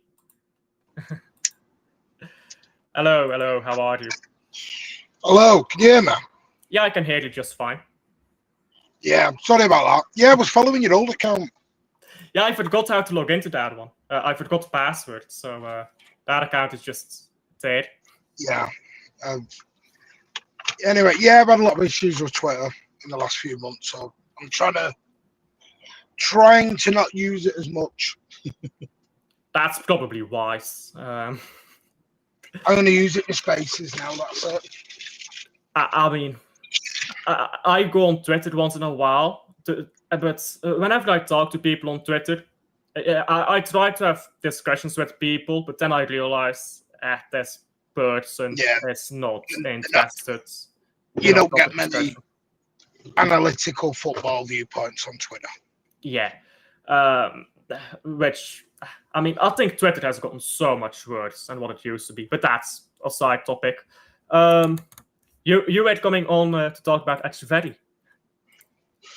Yeah. No, I mean, City didn't want to actually loan him. It was him who pushed the loan because sadly at the moment, he's got a lot of traffic in front of him. And I think if it was not a World Cup year, I think we'd have been better. But because same with Victor Hayes, Ancelotti said you need to get out and go and play. I think both of them will come back. The Echeverri one's a confusing one because I'm not sure. I'm not sure how has he. I'm going to be honest, and maybe I'm being a bit cynical with this. I need to see it before I believe it. I'm not sure if he's used City to get into Europe, if you know what I mean. You know, get out the South American market, get into the European market, get a move to City, and then get a move somewhere else and start your career in Europe. Because it was the Roma deal that was the very weird one, because his agents were the ones pushing the Roma move with the obligation to buy. I mean, if I'm Echeverri, I mean, Echeverri is not a Man City fan, from what I understand. No, it's a job. Yeah, but like some players are Man City fans. You look at Savio, who allegedly is a Man City fan. Haaland, a Man City fan. So some players are fans of the clubs they play for. I don't think Echeverri is a Man City fan. So when you come into a team, sure, you got injured. I believe like November was it that like under 20s World Cup that he got injured in. When he arrived, maybe he was injured until let's say May. But after the FA Cup final, we saw he could play at least 5 minutes, and he still didn't come off the bench in any games. And so I think if I'm Echeverri, I'm thinking, why am I not playing any games? I'm not a fan of this club. Maybe I go get a loan somewhere and leave. I think if Echeverri plays well and Man City says you can play this many minutes, you'll say, sure. Victor Hayes, I didn't particularly mind loaning out either because I thought we'd bring back Yumaba, who I've watched. I know most people haven't. I think Yumaba is one of the best centre-backs out there, talent-wise. I would have loved to see him right now in the Premier League. My problem is we loaned out Victor Hayes, we loaned out Echeverri, we loaned out Yumaba, and we had loan out one of them, or even two of them, sure. But you loan out all three, and you've got nothing in the meantime until they come back. that is where my problem lies. Yeah, I mean, they have got a recall on Victor Hayes. They've got a recall on him. Echeverri, they've got a recall on John. If I'm not mistaken, that's only January onwards. Yeah, that's Echeverri. I don't know, Victor Hayes. I think there's so many weeks' notice we can give. He can come back at any time. Now, the only thing with that is, do you upset the apple cart with the CFG and upset Girona? Because he is doing well in Girona. It's just Girona aren't a great team in La Liga at the moment. So he's standing out because he's doing a lot of defending. Echeverri, the weird thing with Echeverri was the Leverkusen move, because he's not even starting for them anymore. He's now on the bench for them. Ten Hag brings him over. Ten Hag then gets sacked. And he's sort of now lost in the shuffle. Yeah, but Echeverri has not started a single game yet. He played 2 games off the bench against Werder Bremen and someone else. And then he was on the bench against, when they were 2-1 up. So that's a game you need to defend. Against Frankfurt, which is one of the bigger teams there in Germany. So he's only been with Leverkusen for 3 games. So I do think he'll get his game time there, but not against like Frankfurt when he's only been there for, I think, 80 minutes. The thing is, if he wants to make it as a top footballer at Manchester City, for example, he's got to learn to start playing in these big games. The same way we're doing with Kushinov now. Yeah, because I've always said, once Kushinov gets in, you won't get Kushinov out. Kushinov will make that spot his own now. I agree, but it's the thing. I think Kushinov, and I know it was the argument of apparently a special clause there of like he plays like 10 games and we pay more money, but Kushinov could have been playing more games earlier already. And sure, you can argue differently, but he didn't. When I look at Echeverri, him not playing those games doesn't mean he's not good enough to do it. I don't know how good he is because I've barely had the chance to see him. But it just means he's not played those games yet. Sometimes, as you said, once a player gets like 3 games in a row, they are there. They are starting play from 10 on. Yeah. I mean, I think last season was we just hit into a situation where we found a formula that worked. With the situation we were in, we'd hit that winning run. Yeah, the football was not pretty. I 100% agree, but we were winning games. And at that point, it was more about winning games and getting in the top 4 than it was about trying new players. You know, that's why he went back to the Gundo and the Bernardo, because it was just, I need my experience, get me over the line for these next 10 games. Just get me there, and then we'll sort it all out at the end.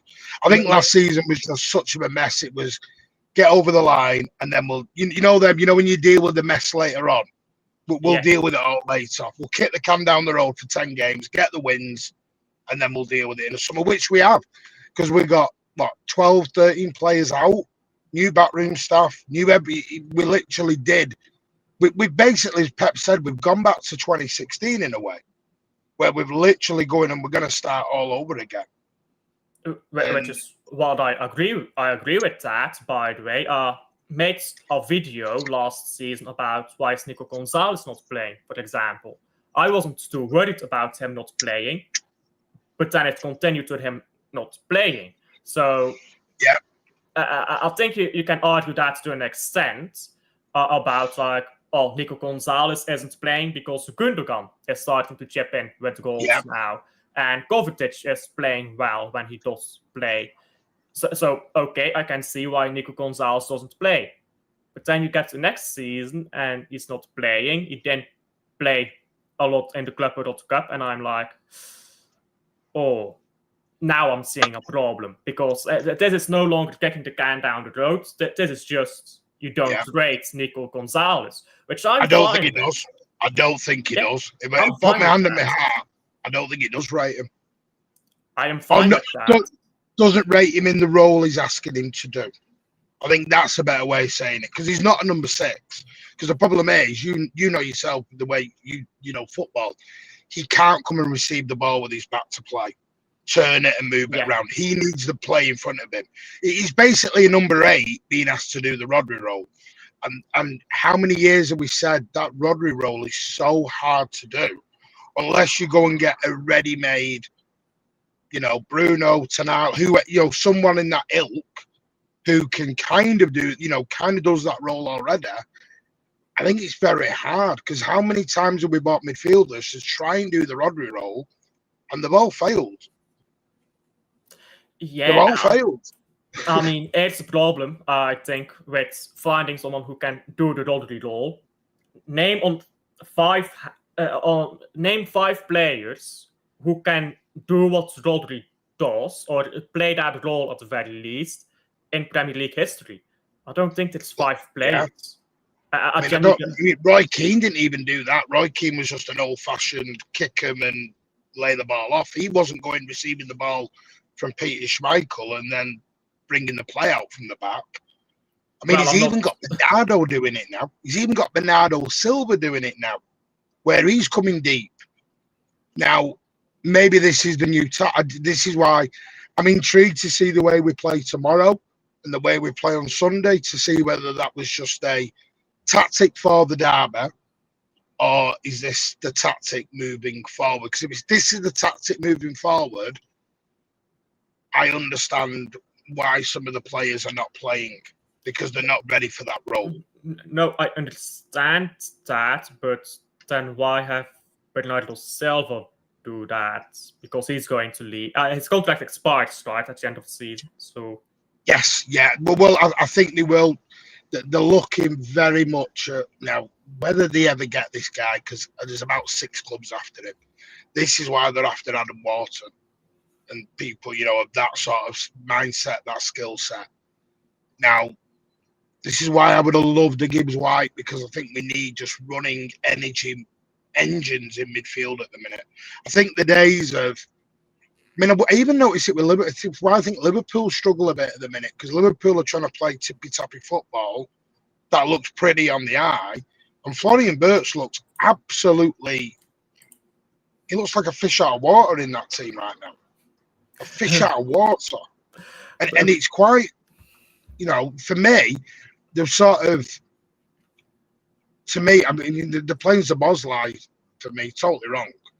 Zabozlai doesn't suit. I don't know. It's a weird one with this verse, because I think he's going to be a superb player moving forward. I just think right now that system is not suiting him. It's not suiting him. He's getting lost in the pack. I want to add a caveat to that, but I think I'm being very harsh here with that caveat. A world-class player should be able to excel regardless of the system, but I mean that's just not how football works, is it? But I think you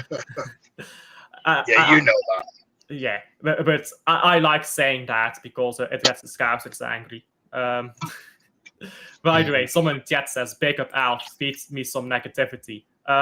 Honestly, I was very happy after we beat Man United, so I'm not too negative this week. Wait until we lose to Arsenal.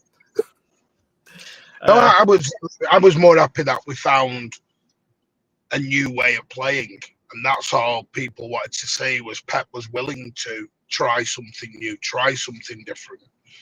I mean, I think the Donnarumma glaze is getting a little bit OTT at the minute. That I feel like we've signed the world superstar. The way people are, he's even on the program tomorrow night. He's on the front page of it. They're really milking this Donnarumma stuff at the moment.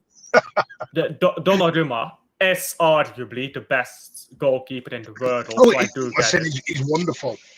He's absolutely wonderful, and hence probably why James Trafford will leave in January. But, we've got to be ruthless now. This time I've said this for weeks and weeks now, the badge is more important than any name on the back anymore. It's now about the badge. It's now about the badge, and we've got to move it forward. And if that means we've got to be cruel sometimes and we've got to be a bit ruthless, then so be it. And, yeah, you're right. Bernardo will probably leave. I mean, from what I'm hearing, he's already got his... Well, whether Jose Mourinho changes this deal up, because now he's in it, Is Bernardo a Jose sort of player? Maybe. I don't know. He's a proper shit house. He's a shit But house. yeah, that's what I'm thinking. Because that deal is virtually lined up. He will go to Benfica in the summer. And I think that's only fair. You know, he's done, 10 years, 10 years. And he'll go and he'll go and have fun back in his homeland. Yeah. But the Nico G thing, I'm lost on it at the minute. I'm very lost on Nico G. And it was the derby that I was already I was on the fence with it. And then he come on in the derby, and the first thing he did was lose the ball, give it straight to United player, and then he was lucky he didn't actually get sent off. When you watch that tackle back, he literally tries to hat the guy back down again. I'm like, what are you doing? There was a moment, like, I can't remember when it was. I think it was maybe 5 minutes later as well, where he got nutmegged by Dorgu. Dorgu played a brilliant pass into Diallo, and we're very lucky that Rusnov was there, because Rusnov took out that cross. I think that was probably his worst showing so far of Nico Gonzalez. I don't know. I'm fine with Pep not rating Nico Gonzalez, and you don't think he's good enough? Okay, sell him, buy someone new. Doesn't have to be this January. You can save that for the summer, I guess. I think right back is more important. But it's his agent, though, Alf. Look who his agent is. That's what worries me with Nico Gonzalez. That what Mendes is like. Nuno Mendes was also Bernardo Silva's agent, though. Yeah, but Bernardo sort of earned his stripes. I think what worries me with Nico G is, like you said, he's not playing. And tomorrow night will be the intriguing one, because ideally Rodri should rest. You know, I don't deny that. But I've just got a feeling he's going to end up chucking Rodri back in, because I don't think he trusts Nico G in that role. Don't think he trusts him. Not in the 6 role. And it made it worse when, if you watch the Tottenham game, he swaps Reinders and Nico over. And he puts Reinders as the 6. Which, again, not something I particularly mind, because AC Milan fans have been telling me he's played as a 6, but maybe he's not ready to play in the 6. Oh, no, I'm thinking more of an indictment with not great confidence in Nico G to swap him out from his 6 role into the 8. Yeah, but I mean, if Pep Guardiola tells us Nico will play in the 8 and Tijani will play in the 6, I mean, he won't literally say that, but like, if that is where we're going, I don't mind that. If I think he's good enough, never thought I'd say this. I think we miss Kovacic right now. We could do with a Mateo Kovacic in that midfield to help tomorrow night. Oh, I've been saying that for a while. I think Mateo Kovacic. I would love Kovacic. Yeah, and I think that's why we've kept him. I think that's why we've not sold him. I think we've kept him because I think Pep's looked at Nico and thought, you can't do this 6 role. I think he's very adequate to do an 8 role, because I think he's a great passer and he can do those transition runs. I don't think as a 6 he's got it. I think once Kovacic is fit again, I imagine Kovacic will go in ahead of him. By the way, I am keeping track of the time for you, because you did say you'd have to leave. Yeah, I've got to drop in a minute. Yeah. So, I just wanted to big up, subscribe to Al, show my little love. Yeah, I'm going to go. I've got my evening of shows now, so that'll be fun. Enjoy, I guess. I was just making sure you don't... no, big up, mate. Thank you. But thank you for coming on. Thank you for coming on. No, anytime. I'll round up the stream there, so... thank you for everyone watching. Big up to Martin for coming on, Kelkster, and I'll leave it there. I'll answer some chats here, actually, and then I'll leave it. It's really unfair to discard someone for not playing a position that doesn't know like a Ballon d'Or player. Yeah, I agree with that.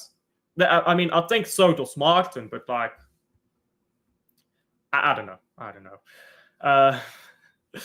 This is the thing with me and Nico Gonzalez. Like, if I talk with someone who's glazing Nico Gonzalez, I'll say, yeah, I get it. But then I talk with someone criticizing Gonzalez, and I also get it.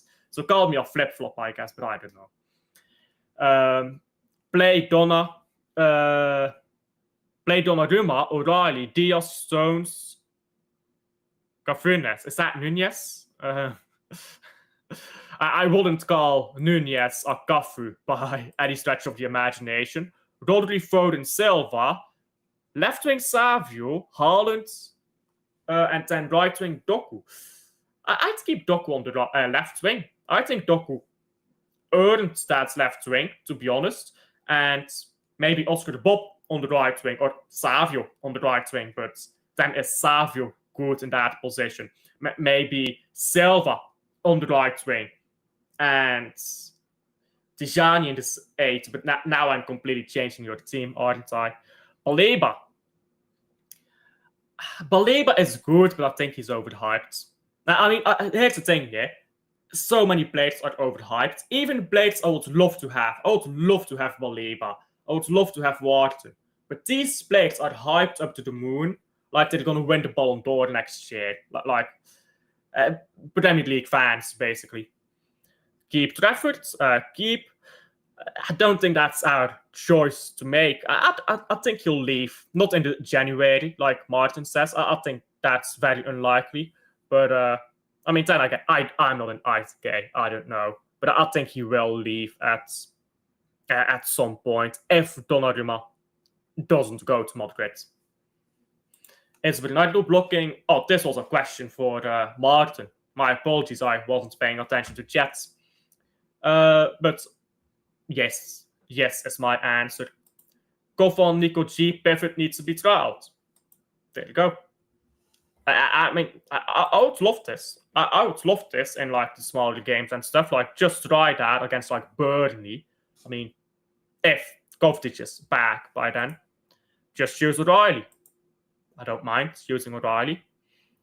Who again, we keep relying on players who are leaving. Yeah, this was the point I was trying to make earlier as well. How so, Kelkster? I mean, like with Bernardo Silva, as Martin said, Bernardo Silva coming down, receiving the ball, getting us up the pitch, like that type of stuff you expect from Nico G, who's the 6 to do, but you're relying on Bernardo Silva to do that instead, what Martin said. And I think I think, and Kelkster as well, that it's not wise to rely on older players who are about to leave for that. But Martin also makes a good point. This is the problem. I used to have some very strong opinions, but right now there's nothing that I'm very strongly opinionated about. So I've got nothing extreme to put out there, but Martin also makes a good point when he says that we're looking for a replacement, but it's not easy to find one. I mean, if it was easy to find one, Arsenal would have won a title by now because they'd have bought a player of that quality, but they can't because they're not that team, are they now? Anyhow, yeah, that's everything. So thank you to both Martin and Kelkster for coming on. Like and subscribe if you haven't already, and I'll see you guys on the next one. Yeah, big up for being in again. Big up. I'll see you guys on the next one. Bye.